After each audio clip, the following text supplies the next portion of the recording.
Terima kasih Tuhan Bapa. Terima kasih Tuhan hadir. Kami percaya 2-3 orang berkumpul bersama dan Tuhan hadir. Dan hadirat Tuhan inilah yang membuat kami tambah hari tambah kuat. Hadirat Tuhan inilah yang mengubahkan kami semakin hari semakin seperti Tuhan Yesus Kristus. Terima kasih Tuhan Bapa. Beri setiap kami roh hikmat, wahyu dan pengertian. Buat setiap kami bisa menangkap apa isi hati Tuhan. Dan setiap kami semua menjadi pelaku-pelaku firman. Terima kasih Tuhan Bapa. Terima kasih. Terima kasih. Segala puji, hormat, kemuliaan hanya bagi nama Tuhan Yesus Kristus. Semua yang percaya sama-sama kita katakan amin. Haleluya. Tuhan baik, Tuhan baik. Shalom, shalom. Shalom.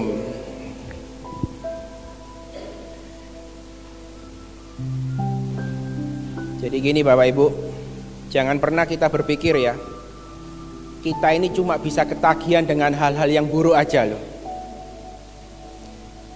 Manusia juga bisa ketagihan dengan hal-hal yang baik.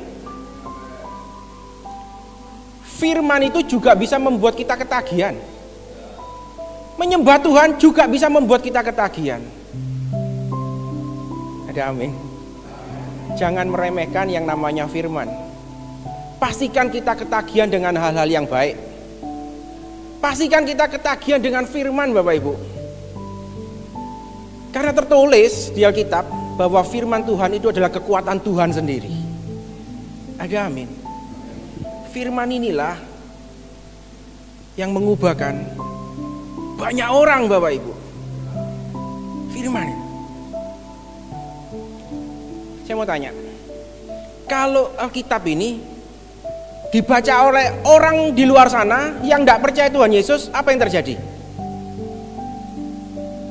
Kalau ada orang tidak percaya Tuhan Yesus, baca firman, menurut saya seperti buku sejarah biasa. Apalagi dibaca oleh orang-orang di luar sana yang kepingin mencari kesalahan orang Kristen.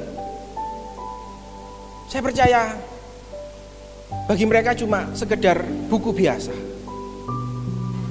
Coba buka di Roma 1:16. Tapi begitu kita orang percaya yang baca, ada kuasanya Bapak Ibu. Ada amin. Roma 1:16 terjadi apa nih? Roma 1:16.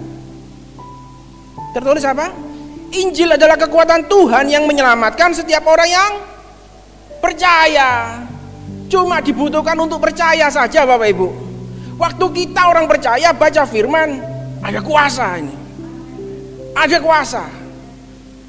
Saya mau tanya, Injil adalah kekuatan Tuhan yang menyelamatkan setiap orang yang percaya. Menyelamatkan kita dari apa sih aslinya ini? Ayo coba jawab. Betul. Menyelamatkan dari api neraka juga betul. Tapi bukan cuma hanya itu loh Bapak Ibu. Menyelamatkan di sini artinya apa? Menyelamatkan kita dari setiap persoalan hidup hari demi hari. Apapun persoalan kita, kita pasti diselamatkan. Kita sudah pasti diberikan jalan keluar dan Tuhan sudah menetapkan kita menjadi lebih daripada pemenang. Amin. Menyelamatkan kita hari demi hari. Apapun persoalan kita pasti diselamatkan Bapak Ibu. Ada amin. Jangan pandang remeh firman Tuhan. Sekalipun diulangi berkali-kali, ada kuasanya Bapak Ibu. Ayo coba kita buka di sini. 2 Korintus 3 ayat 14. 2 Korintus 3 ayat 14 dan sampai habis. Saya ringkas ya biar Bapak Ibu ngerti. Waktu kita berhubungan dengan firman, waktu kita bersentuhan dengan firman, tahu apa yang terjadi? Ada selubung yang menutupi kepala kita ini, menutupi kita ini, dibuka satu persatu. Dikoncei ya bahasa nih. Satu persatu. Apa sih selubung itu? Selubung itu bicara apa? Kegoblokan kita. ketololan kita. Semua sifat-sifat yang buruk dalam hidup kita mulai dikoncei sama Tuhan. Jadi pastikan Bapak Ibu ini terus menerus berhubungan dengan firman Tuhan. Baca firman, dengar firman. Saya pribadi ketagihan dengan yang namanya firman Bapak Ibu. Sampai waktu malam kalau tidur saya ngeloni firman. Serius ini. Supaya apa? Pikiran itu tidak ngelantur kemana-mana. Supaya fokus sama Tuhan. Tiap malam. Ya. Waktu kita terus menerus dengar firman, baca firman, berhubungan dengan firman, Tuhan akan bawa kita from glory to glory. Dari kemuliaan satu kepada kemuliaan yang lebih tinggi lagi. Amin. Tertulis di sini semua. Pelajari Bapak Ibu. Amin. Pastikan kita bersentuhan dengan firman setiap hari. Langsung ayo. Kita buka Kejadian 50 ayat 20. Firman. Tertulis apa ini? Ini cerita tentang Yusuf. Ya. Yusuf pada waktu itu jadi yang namanya pembesar. Tahu ya cerita ini ya? Saya ini pernah tanya sama Tuhan. Tuhan, kenapa? Sebelum saya tanya dulu sama Bapak Ibu. Apa sih yang dilakukan Yusuf sehingga membuat Yusuf dari narapidana langsung menjadi pembesar? Ayo, apa yang Yusuf lakukan sehingga membuat dirinya dari napi menjadi pembesar? Hah? Takut Tuhan? Ada orang bilang mengartikan mimpi. Ada orang bilang macam-macam. Tapi menurut saya Yusuf ini nggak melakukan apa-apa loh. Semua hanya karena kemurahan Tuhan. Semua hanya karena kebaikan Tuhan. Yusuf dalam waktu sekejap loh Bapak Ibu, tidak butuh waktu lama, diangkat dari napi menjadi pembesar, nomor 2 berkuasa di Mesir. Dan saya pernah tanya sama Tuhan, kenapa Yusuf harus tunggu berapa? 13 tahun untuk menjadi pembesar. Waktu cukup lama loh itu. Kenapa kok nggak langsung aja? Ayo. Ada yang bisa jawab?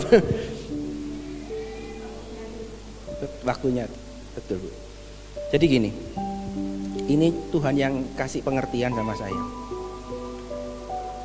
Yusuf tidak akan bisa naik jadi pembesar kalau Yusuf masih punya yang namanya pahit. Tuhan tunggu sampai pahit, kecewa itu hilang dari hidup Yusuf. Itu yang Tuhan taruh dalam hati saya. Buktinya apa? Ya ini Kejadian 50. Waktu dia jadi pembesar, tidak ada lagi yang namanya pahit dalam hidup Yusuf. Tidak ada lagi keinginan untuk membalas dendam kepada saudara-saudaranya. Bisa bayangin pada waktu Yusuf masih pahit, jadi pembesar, entek itu saudara-saudarai. Yusuf bilang apa?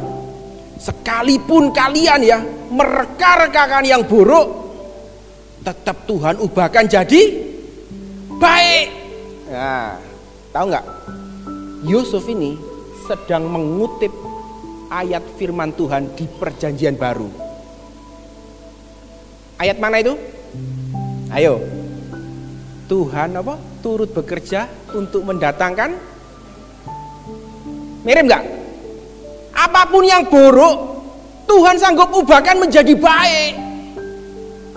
Sekarang pertanyaannya, Yusuf hidup di Perjanjian Lama, kok bisa mengutip ayat di Perjanjian Baru? Ayo Bapak Ibu. Hah? Belum ada loh Roma 8:28 zamannya Yusuf. Belum ada. Tapi Yusuf sudah bisa mengutip ayat di perjanjian baru. Lagi. Kejadian 39 ayat 9. Kejadian 39 ayat 9. Ini pada waktu Yusuf digodoi sama tante Potifar. Tahu kejadiannya ini? Digodain terus menerus. Yusuf bilang apa? Aku ndak mau jahat dan aku ndak mau dosa sama Tuhan. Zamannya Yusuf, Bapak Ibu, belum ada larangan jangan berzina. Belum ada larangan jangan mengingini istri orang lain. Itu hukum Taurat ada zamannya Musa. Iki zamannya Yusuf. Belum ada peraturan-peraturannya Tuhan. Tapi kenapa Yusuf bisa menjadi pelaku firman? Ayo. Belum ada ayat di perjanjian baru, Yusuf bisa mengutip. Belum ada hukum Taurat, Yusuf sudah menjadi pelaku firman. Kok iso? Wah. Kenapa Bapak Ibu?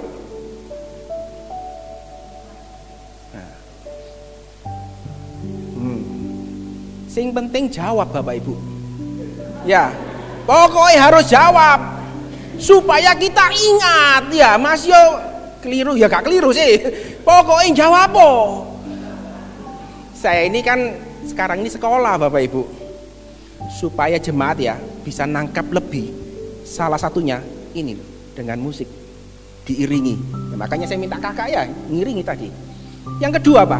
Supaya jemaat bisa tangkap lebih, fokus lebih, itu diberi pertanyaan Bapak Ibu. Nah ini saya sering kasih pertanyaan. Sing penting Bapak Ibu jawab ya. Masih dalam hati jawab. Keliru gak apa-apa jawab. Pokoknya jawab. Amin. Kenapa ayo? Menurut saya Yusuf sudah jadi satu dengan Tuhan. Di Yohanes 1 ditulis apa? Pada mulanya adalah firman. Firman bersama dengan Tuhan dan firman itu adalah Tuhan sendiri.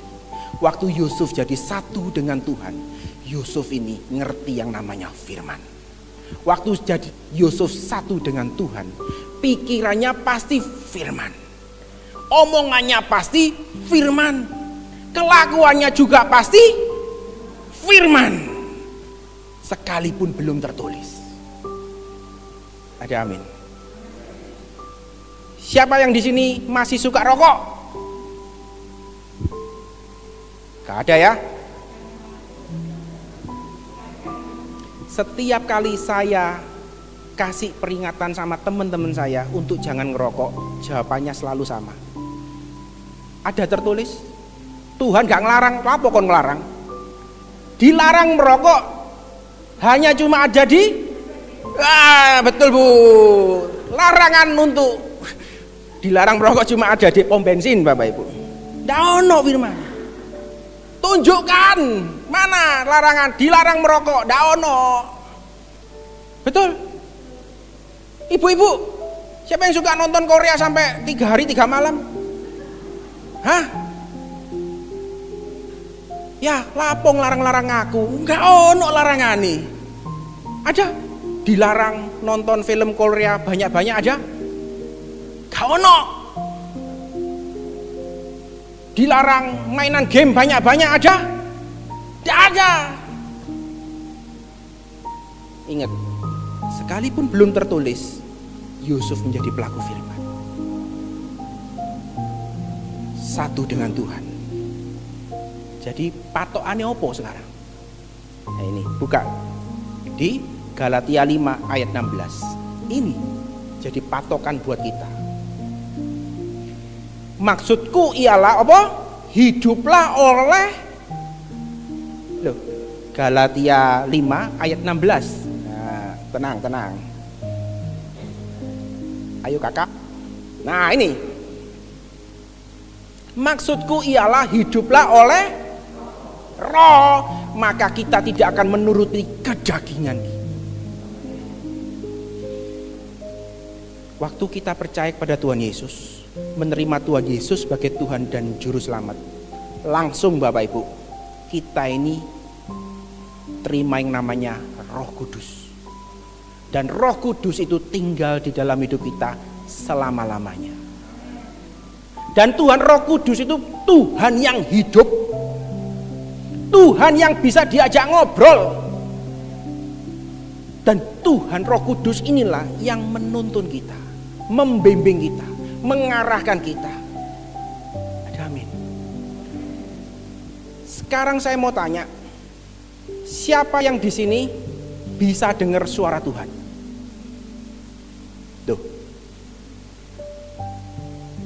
Hai, mana angkat tangannya? Gak ada. Loh. Ini loh. Banyak orang juga memang dari gereja ke gereja tanya, siapa yang bisa dengar suara Tuhan? Tidak ada yang angkat tangan. Asli nih Bapak Ibu, setiap kita pasti bisa dengar suara Tuhan. Kalau sampai ada orang bilang kamu gak pantas dengar suara Tuhan, itu bohong. Temenan. Kamu harus baca firman berpuluh-puluh kali supaya bisa dengar suara Tuhan, itu bohong. Waktu kita percaya Tuhan Yesus, langsung kita dengar suara Tuhan. Pertanyaannya, kita mau dengar apa enggak, itu tok wis. Mau nurut atau mau menghiraukannya. Tertulis di sini, hiduplah oleh Roh supaya kita enggak menuruti kedagingan kita. Kalau mau rokokan, tanya dulu sama Tuhan Roh Kudus. Tuhan, aku tak rokokan, oleh gak? Lek sampai Tuhan Roh Kudus bilang rokokon, ya rokokon terus. Tapi saya percaya Tuhan Roh Kudus bukan Tuhan yang jahat. Pasti ngarano, nak ojo rokokan. Pasti itu. Tuhan Roh Kudus juga pasti ngingatkan kita, nak ojo mangan babi terus menerus. Saya ya, bukan nyindir sini. Senengane mangan babi. Ada suara lembut yang mengingatkan saya terus menerus. Nah, kamu diciptakan serupa dengan gambar Tuhan, bukan dengan serupa kayak babi. Makananmu itu yang sehat, nak. Betul? Pasti setiap kita dengar suara Tuhan. Kalau sampai ada pengajaran di luar sana bilang kamu dengar suara Tuhan, harus puasa dulu, itu bohong Bapak Ibu. Setiap kita punya Tuhan Roh Kudus. Setiap kita pasti ada bimbingan di hati ini. Pasti wis. Tuh, amin. Sekarang saya mau tanya, siapa yang bisa dengar suara Tuhan di sini? Harus bisa semua, ojo sampai gak bisa. Aku gak layak Pak, layak Tuhan yang melayakkan. Pasti dengar suara Tuhan. Masalah nih, mau denger apa enggak? Ikut tok wis. Belajar Bapak Ibu, denger. Coba lihat ini. Roma 8 ayat 4 sampai 5. Saya ceritakan lagi ya. Waktu kita dengar suara Tuhan dan nurut, apa yang terjadi? Tuhan akan bawa kita menjadi pelaku hukum Taurat, bahkan lebih lagi. Paham? Saya ulang lagi ya. Waktu kita dengar suara Tuhan Roh Kudus, Tuhan Roh Kudus akan memampukan kita menjadi pelaku hukum Taurat, bahkan lebih lagi. Contohnya begini, jangan mencuri. Ada perintah seperti itu kan? Tahu, orang Farisi tidak mencuri, tapi medit. Betul ya? Tertulis kan? Uang yang seharusnya diberikan kepada orang tuanya nggak dikekno. Tetapi orang yang dengar suara Tuhan Roh Kudus, bukan cuma tidak mencuri, tapi murah hati. Betul? Siapa contoh nih? Sakeus. Betul? Ketemu Tuhan, bilang apa Sakeus? Tuhan, separuh dari hartaku tak kekno wong sing pernah tak bujui diganti berapa? 4 kali maafkan saya, gak iso ngene, jadi ngene 4 kali lipat. Habis digigit anjing Bapak Ibu. Ini harus operasi mana ya, aduh. Bisa bayangkan apa yang terjadi dengan Sakeus? Menurut matematika bangkrut. Betul? Separuh hartanya dikasih orang yang tidak mampu, sing pernah ditipu dibalekno 4 kali lipat. Tapi Tuhan bilang apa? Ada keselamatan terjadi di tempat ini. Lihat, orang yang ketemu Tuhan, berhubungan dengan firman, menjadi pelaku firman, bahkan lebih daripada yang diminta. Dan saya percaya, sekalipun belum tertulis, Sakeus tidak akan pernah yang namanya bangkrut. Tertulis di firman, orang yang memberi banyak akan diberi banyak. Sekalipun menurut matematika mungkin bangkrut, tapi saya percaya Sakeus tidak akan pernah mengalami namanya kebangkrutan. Memberi banyak demikian.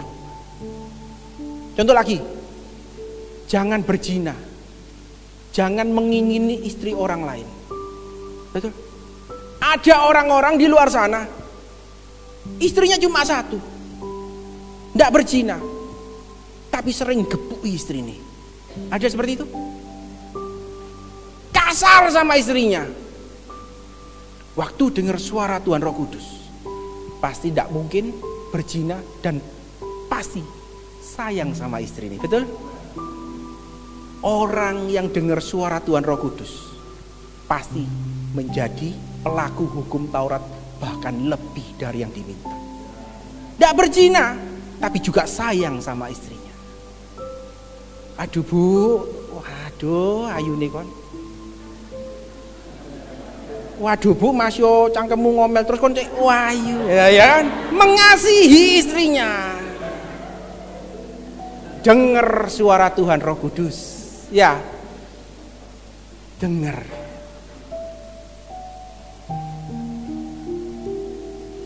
Lagi. Saya mau tanya lagi. Jadi, apa ganjaran kalau orang terus-menerus dengar suara Tuhan Roh Kudus? Ayo. Sudah berapa keluar kan? Ganjaran orang yang nurut sama Tuhan, orang itu tidak akan pernah yang namanya kekurangan. Ayatnya di mana? Jawab, asal jawab gak apa-apa. Mazmur 23 Bapak Ibu. Lah ini loh ya. Ayo coba Mazmur 23. Tuhan adalah gembalaku, tak akan kekurangan aku. Domba itu bukan binatang yang pintar Bapak Ibu, tapi domba adalah binatang yang nurut. Disuruh masuk sumur, masuk itu. Tapi percayalah, Tuhan kita adalah gembala yang baik. Pasti dibimbing ke jalan yang benar. Ayo terus, mana buka? Loh ini Rek. Mazmur 23. Loh ayat 1. Oh gak ada, gak bisa ya? Oh enggak apa-apa. Tuhan adalah gembalaku, tak akan kekurangan aku. Tuhan yang membaringkan aku di padang yang berumput hijau. Tuhan yang membimbing aku ke air yang tenang. Tuhan yang menyegarkan jiwaku. Dan Tuhan yang menuntun aku di jalan yang benar oleh karena namanya. Amin. Semua bicara tentang apa? Tuhan. Tuhan yang menuntun, Tuhan yang menyegarkan, Tuhan yang membimbing, betul? Maafkan saya. Di ayat berikutnya tertulis apa? Sekalipun aku berjalan melewati. Nah ini loh. Tahu nggak Bapak Ibu? Waktu kita nurut sama Tuhan, semuanya enak-enak. Betul. Tapi begitu apa? Aku berarti apa? Mulai keluar dari jalurnya Tuhan. Tertulis kan, bukan Tuhan yang membuat kita melewati lembah kekelaman, tapi siapa? Aku. Seringkali masalah yang kita hadapi itu karena apa? Tindakan kita sendiri Bapak Ibu. Udah nggak bisa, nggak apa-apa, tapi baca di rumah. Dari ayat 1 sampai ayat berapa, 3 atau 4 itu semuanya tentang Tuhan yang membimbing, Tuhan yang membaringkan. Tapi begitu ayat yang itu, sekalipun aku, gitu. Berarti apa ini? sakarepe dewek. Tapi lihat penyertaan Tuhan. Sekalipun aku melewati lembah bayang-bayang maut, aku tidak takut bahaya. Karena apa? Tuhan besertaku. Sekalipun kita salah melangkah, sekalipun kita salah mengambil keputusan, sekalipun kita melakukan hal-hal yang sakarepe kita dewek, tetap Tuhan menyertai kita. Amin. Sekalipun kita salah, tetap percayalah Tuhan ada dalam hidup kita. Tuhan terus-menerus menyertai kita. Tidak akan pernah meninggalkan kita, Bapak Ibu. Ada amin. Terus apa? Tongkatmu dan gadamu itulah yang menghibur aku. Engkau mengurapi kepalaku dengan minyak dan pialaku penuh melimpah. Terus apa? Kebajikan dan kemurahan belaka mengikuti aku seumur hidupku, dan aku akan diam di dalam rumah Tuhan sepanjang masa. Kebajikan dan kemurahan Tuhan mengikuti aku. Bukan cuma mengikuti loh di bahasa aslinya, tapi apa? Memburu kita. Goodness and mercy is hunting us down. Diburu dengan kebaikan dan kemurahan Tuhan. Kemanapun kita pergi, itu ada kebaikan Tuhan. Kemanapun kita pergi, ada kemurahan Tuhan. Amin. Nurut sama Tuhan Roh Kudus. Dan ujung-ujungnya kita tinggal di dalam Tuhan selama-lamanya. Di rumah Tuhan bicara apa? Selamatan. Amin. Ingat ya, kemanapun kita pergi, ada Tuhan dalam hidup kita. Bahkan waktu kita salah pun, ada Tuhan tetap menyertai kita. Lek mau berbuat dosa iling, ono Tuhan dalam hidup kita. Waktu Bapak Ibu kepingin ngawur-ngawur, iling, ono Tuhan di ini. Sungkano, oke? Ajak ngobrol. Tuhan, aku kepingin nonton video porno. Piye ki Tuhan, aku tahu ki salah. Ajak ngobrol. Dan Tuhan yang kasih kekuatan kita menang atas dosa. Seperti tadi yang dibicarakan, kita pasti menang atas dosa. Minta pewahyuan dari Tuhan. Amin. Lanjut, harus cepat. Yesaya 40:31. Orang yang menanti-nantikan Tuhan akan apa? Terbang seperti Raja Wali dengan kekuatan yang hebat. Melayu gak pegel, melaku gak kesel. Amin. Duh, ono ya. Menanti-nantikan Tuhan itu seperti apa, Bapak Ibu? Hah? Menanti-nantikan Tuhan ya ini loh. Duduk di bawah kaki Tuhan, terima firman Tuhan. Menanti-nantikan Tuhan, asli itu bicara apa? Menjadi satu dengan Tuhan. Melintir jadi satu kesatuan dengan Tuhan. Satu dengan Tuhan. Amin. Lanjut. Yohanes 15. Ini ayat dulu membuat saya ngeri, Bapak Ibu. Tertulis apa? Yohanes 15 ayat 2, coba kakak. Setiap ranting padaku yang tidak berbuah apa?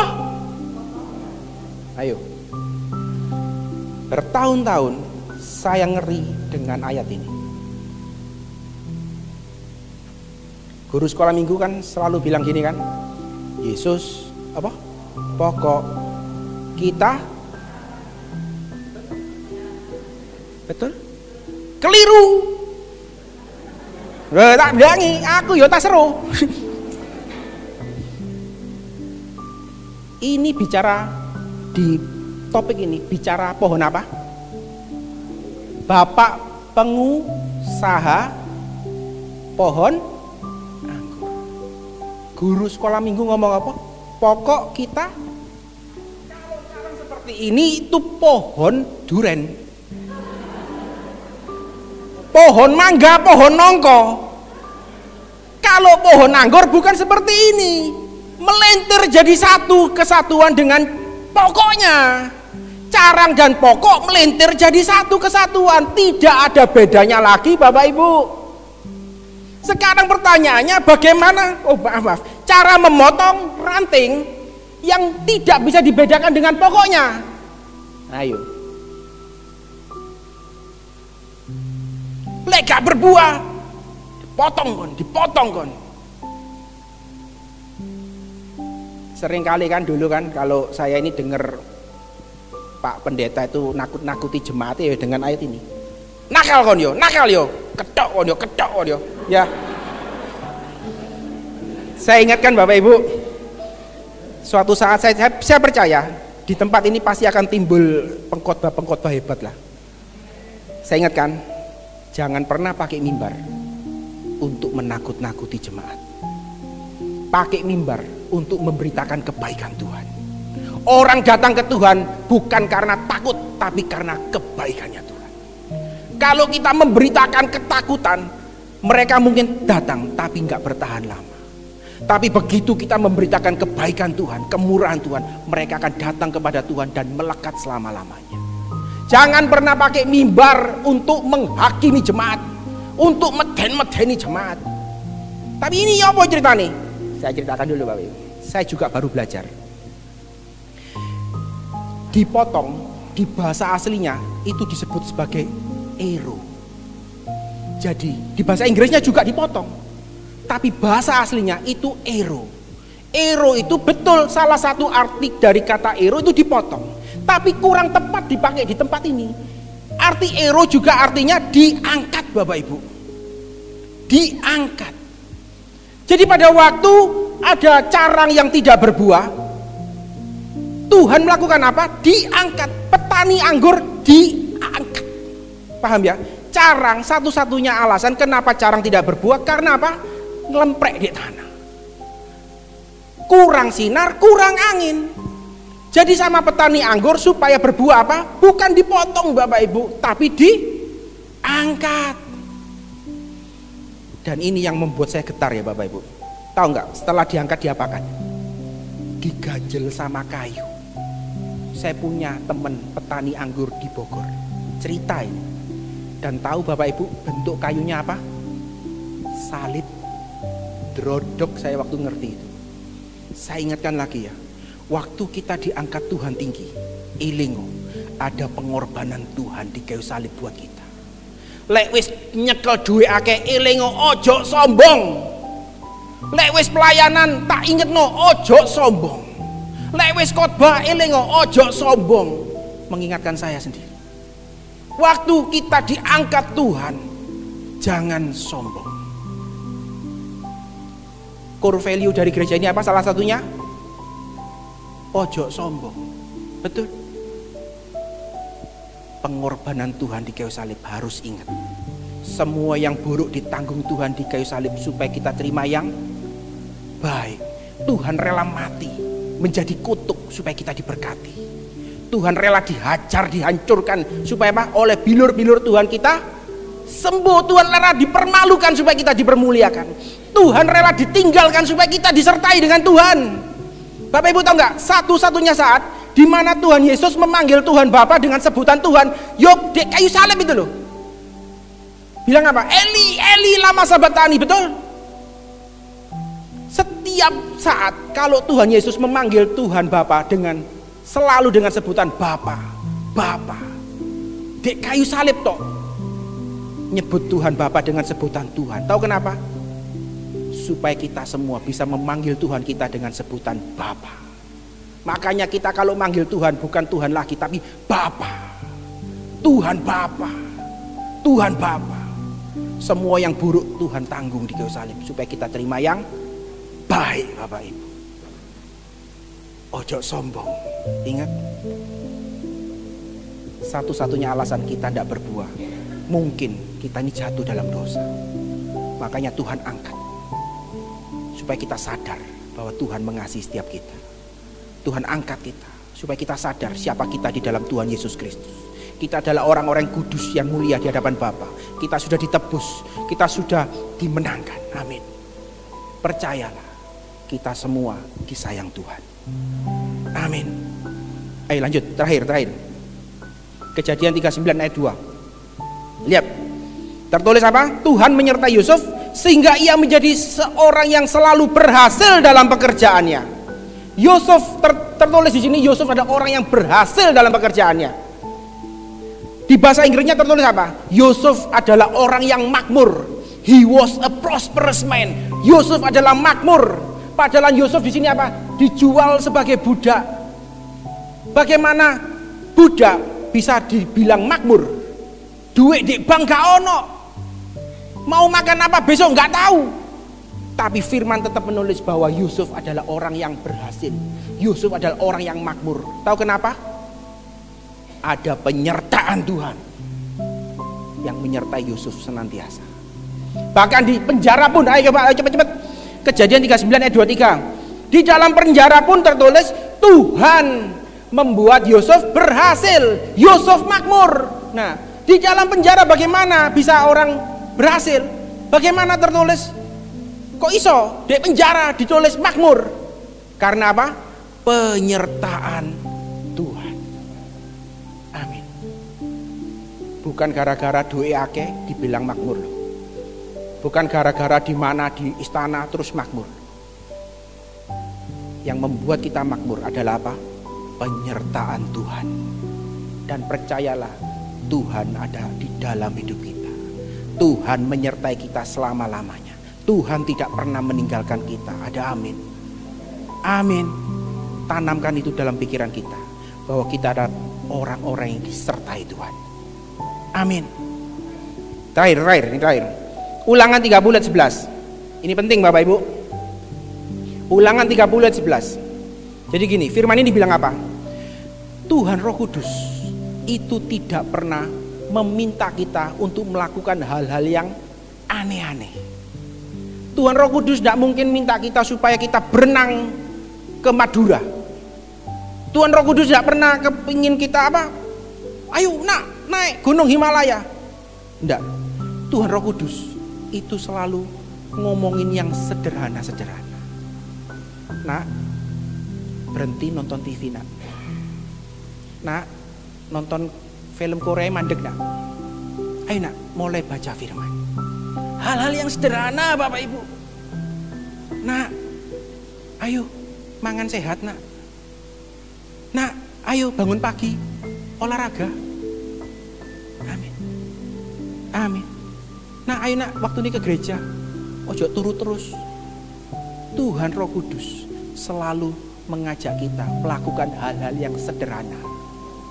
Pertanyaannya bagi kita, mau dengar atau mau menghiraukan? Ingat tadi, sekalipun tidak tertulis, jadilah pelaku firman. Apa itu? Nurut sama Tuhan Roh Kudus. Amin. Nurut sama suara lembut yang ada dalam hati kita. Tuhan Roh Kudus. Nak enak mulai memberi nak. Nak enak pelayanan nak. Nak bantu orang itu nak. Betul? Sederhana Bapak. Dengar suara lembut dalam hati kita. Itu suara Tuhan Roh Kudus. Amin. Diberkati Bapak Ibu. Ngerti? Ada pertanyaan? Hah? Tidak apa-apa, kalau ada pertanyaan angkat tangan. Tapi tidak tak jawab sekarang, nanti ya. Bangkit berdiri, kita doa.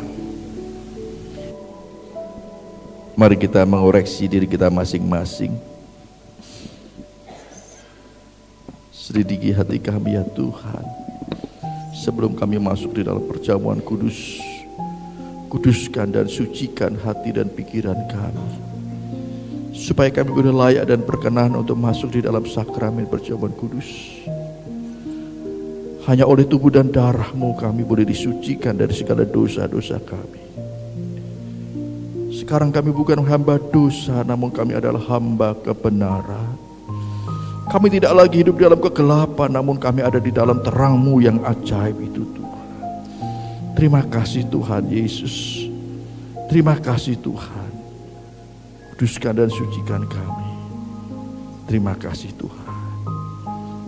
Di dalam nama Tuhan Yesus kami berdoa. Amin. Amin. Angkat roti di tangan kanan saudara.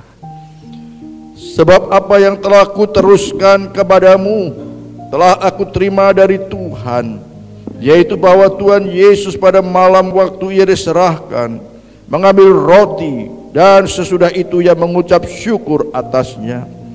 Ia memecah-mecahkannya dan berkata, inilah tubuhku yang diserahkan bagi kamu. Perbuatlah ini menjadi peringatan akan aku. Mari kita makan roti yang melambangkan tubuh Yesus di dalam nama Yesus.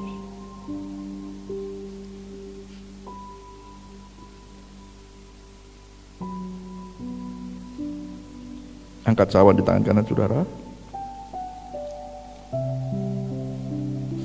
Anggur yang melambangkan darah Yesus.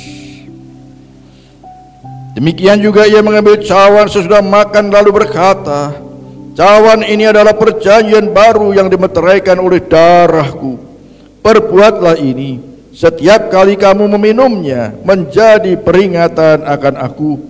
Sebab setiap kali kamu makan roti ini dan minum cawan ini, kamu memberitakan kematian Tuhan sampai ia datang. Mari kita minum di dalam nama Yesus.